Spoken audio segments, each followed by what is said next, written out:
నమస్తే అండి, నేను మీ సౌజన్య. వీగన్ వంటలకి స్వాగతం. ఈరోజు స్పెషల్ స్టార్టర్ రెసిపీని చూపించబోతున్నాను. దీన్ని ప్రిపేర్ చేసి టేస్ట్ చేయడానికి ఇస్తే ఎవ్వరూ ఒక్కదానితో ఆగలేదండి. 2-3 లాగించేశారు. అంత బాగుంటుంది. ఇంకా ప్రిపేర్ చేయడం కూడా చాలా ఈజీ. మరి అంత రుచికరమైన ఈ హరా భరా కబాబ్ని ఎలా చేశానో ఒకసారి చూసేయండి. ఒక కడాయి తీసుకొని అందులో 1 స్పూన్ ఆయిల్ వేసి కాగాక 1 తరిగిన పచ్చిమిరపకాయ వేసి వేయించండి. తరువాత 1 క్యాప్సికమ్ని తరిగి వేసుకొని వేయించండి. ఇప్పుడు ఇందులో 1/2 కప్పు బఠానీ వేసి వేయించండి. మీరు కావాలి అంటే ఇందులో బీన్స్ కూడా యాడ్ చేసుకోవచ్చు.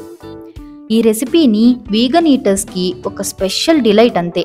నాకైతే చాలా బాగా నచ్చింది. మీరు కూడా ట్రై చేయండి, మీకు కూడా చాలా బాగా నచ్చుతుంది.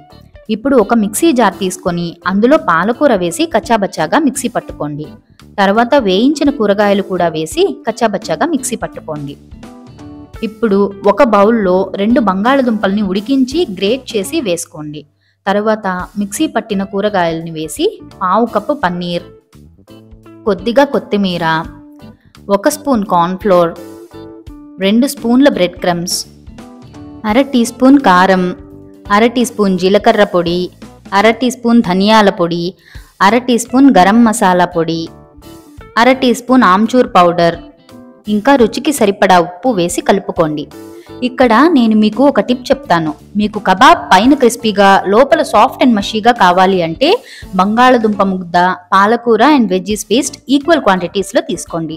లేదా కట్లెట్ కన్సిస్టెన్సీలో కావాలి అంటే పాలకూరని తగ్గించి బంగాళదుంప పేస్ట్కి సగానికి తీసుకోండి. అప్పుడు కన్సిస్టెన్సీ గట్టిగా కరెక్ట్గా వస్తుంది. ఇప్పుడు ఇలా కలిపిన ముద్దని కట్లెట్స్ షేప్లో చేసుకొని బ్రెడ్ క్రమ్స్తో కోట్ చేసి మధ్యలో జీడిపప్పు పెట్టండి.